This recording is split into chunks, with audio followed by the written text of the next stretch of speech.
todos e desde já obrigada por nos acompanharem aqui neste novo projeto, neste podcast e também pelas questões que vão enviando e que nos servem de referência para que possamos ir escolhendo os temas dos próximos episódios. Hoje vamos falar aqui um bocadinho de ansiedade, que é uma questão muitas vezes não só colocada, como também tem sido um dos principais aspectos de referenciação para consulta em psicologia e psicoterapia de apoio. A ansiedade tem-se falado muito, vê-se até nas redes sociais uma divulgação muito grande do que seja a ansiedade, mas aquilo que vou-me dando conta a conversar também com as pessoas em consulta é que a ansiedade acaba por ser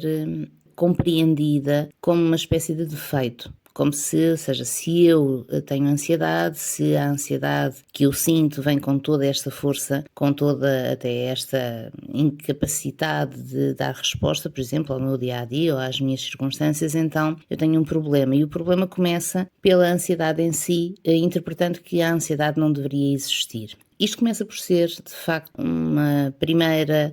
distorção da concepção de ansiedade, que importa explicar que tem a ver apenas com a nossa reação fisiológica a qualquer coisa que depois vai primeiro representar as nossas emoções. Como é que então isto possa fazer sentido? O nosso corpo, através dos nossos sentidos, está sempre a recolher informação. Assim como nós não temos somente um consciente ativo, ou seja, também temos um inconsciente, e nesse inconsciente nós estamos sempre a evocar coisas, a fazer ligações entre coisas, mesmo que eventualmente depois elas não nos venham ao consciente, ou seja, a atividade do inconsciente pode ser uma atividade que ainda assim esteja ali permanente a trazer-nos reações, sensações do nosso corpo, sem que nós consigamos dar verdadeiramente conta disso, porque não a consciencializamos. E, portanto, através desses sentidos, nós recolhemos imensa informação e o nosso corpo experimenta uma série de reatividades fisiológicas. O que é isto? Quando ele experimenta estas reatividades fisiológicas, ele vai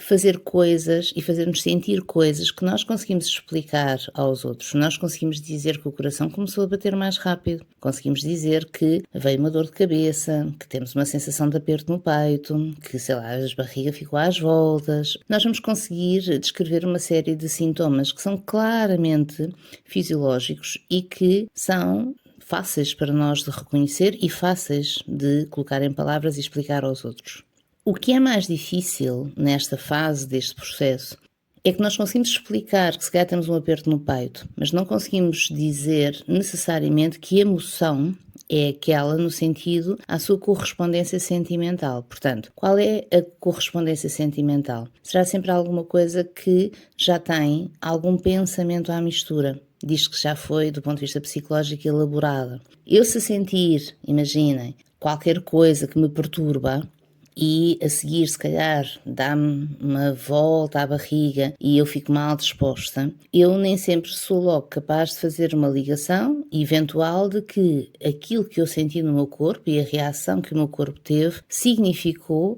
que, então, emocionalmente e depois na tradução sentimental, eu estava zangado. Às vezes, esta consciencialização vem depois. A pessoa sente a fisiologia e depois consegue fazer o curso natural de pensar e de traduzir aquilo que o corpo está a mostrar. Outras vezes, ou porque não temos ferramentas psicológicas, ou porque se diz que o nosso sistema psicológico se tornou muito defensivo, as ferramentas estão lá, mas elas querem virar a cara, querem cortar, não querem abordar aquilo, o que acaba por acontecer é que estas emoções se dão, mas depois ficam ali, pendentes à espera, a fazer com que nós fiquemos exaustos, porque se a emoção despoleta a fisiologia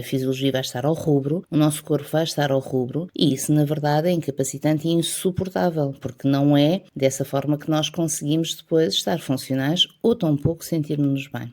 O que interessa é perceber que, ao invés disto ser interpretado como um defeito, para que nós vamos só tentar retirar esta sensação do nosso corpo, tentar não sentir a emoção, tentar acalmá-la ou anestesiá-la com qualquer coisa, nós temos que pegar na emoção, naquilo que ela esteja simbolicamente a representar e teríamos que ir pensar depois. Se me está a acontecer isto, então o que é que eu, a seguir, possa correlacionar, possa me dar conta, possa assumir até, em alguns casos, e que significa apenas que eu estou zangada, ou estou triste, ou estou assustada, e deixarmos que o pensamento consiga fazer não só este reconhecimento, como começar a ter palavras para designar aquilo que estamos a sentir. Então, na prática, esta seria a parte mais importante, que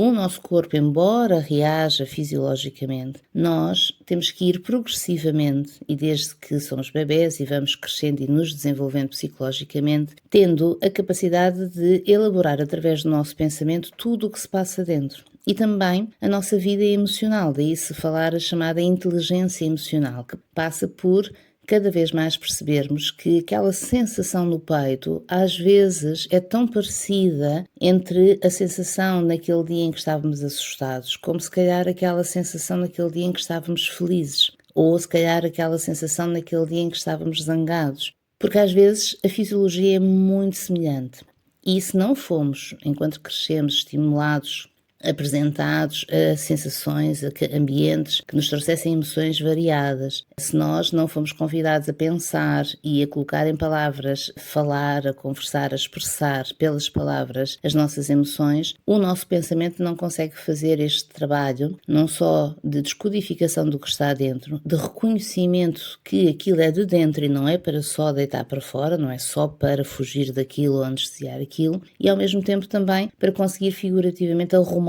aquilo, sossegar aquilo e não nos incomodar mais. Por isso, nós estamos numa sociedade com muito medo da ansiedade, muito medo destas reações fisiológicas e muito medo de olhar para dentro, muito medo de olhar e entrar em contato com aquilo que se sente. Mas é precisamente por isso que é tão importante que os acompanhamentos em psicoterapia de apoio não sejam considerados apenas para aquilo que pareça ser a doença mental mais agravada, mais psicopatológica, mas que seja também para que qualquer um, quer esteja com mais dificuldades ou não, com este sistema mais agravado ou não, se possa propor a esta gestão emocional e afetiva. Isto porquê? Porque quando assim se consegue fazer e quando os pacientes chegam ao fim deste caminho, deste processo, é muito frequente que, e até muito generalizada, que a sensação que é descrita é uma sensação de uma espécie de serenidade interior, mesmo que eventualmente a realidade continue a trazer coisas difíceis, coisas tristes ou coisas dolorosas. Porque sejam elas quais forem, o seu pensamento está sempre à frente e sempre habilitado de fazer esse trabalho de arrumar, de processar, de elaborar, de traduzir e de pacificar. Deixo-vos este conselho e este convite a que o façam também.